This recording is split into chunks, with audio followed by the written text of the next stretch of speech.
Teori neoklasik adalah salah satu cabang utama dalam ilmu ekonomi yang berkembang pada akhir abad ke-19 dan awal abad ke-20.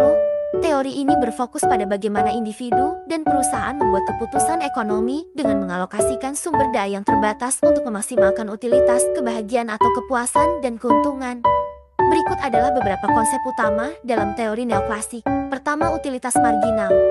Teori neoklasik berasumsi bahwa individu membuat keputusan untuk memaksimalkan utilitas mereka, yaitu kepuasan yang diperoleh dari konsumsi barang dan jasa.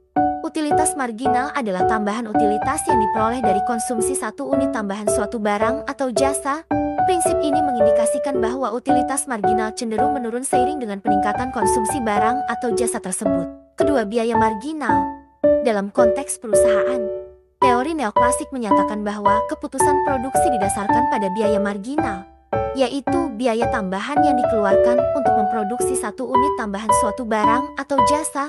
Perusahaan akan terus memproduksi hingga biaya marginal sama dengan pendapatan marginal tambahan pendapatan dari penjualan satu unit tambahan. Ketiga, pasar dan harga. Teori neoklasik menjelaskan bagaimana pasar mencapai keseimbangan melalui interaksi antara penawaran dan permintaan. Harga suatu barang atau jasa ditentukan oleh titik di mana jumlah yang diminta oleh konsumen sama dengan jumlah yang ditawarkan oleh produsen. Dalam kondisi ini, pasar berada dalam keadaan keseimbangan. Keempat, rasionalitas ekonomi. Teori ini mengasumsikan bahwa individu dan perusahaan bersikap rasional dalam membuat keputusan ekonomi.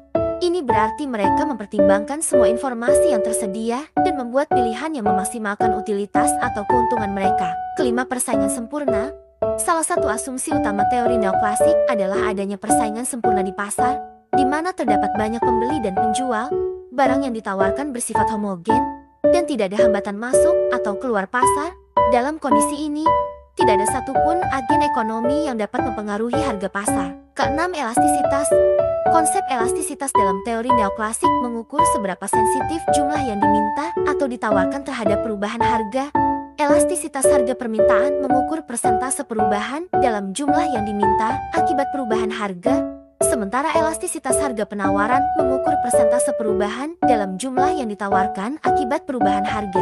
Teori neoklasik telah menjadi dasar bagi banyak analisis ekonomi dan kebijakan publik, meskipun telah mengalami kritik dan perkembangan lebih lanjut, terutama dari perspektif ekonomi perilaku dan ekonomi institusional.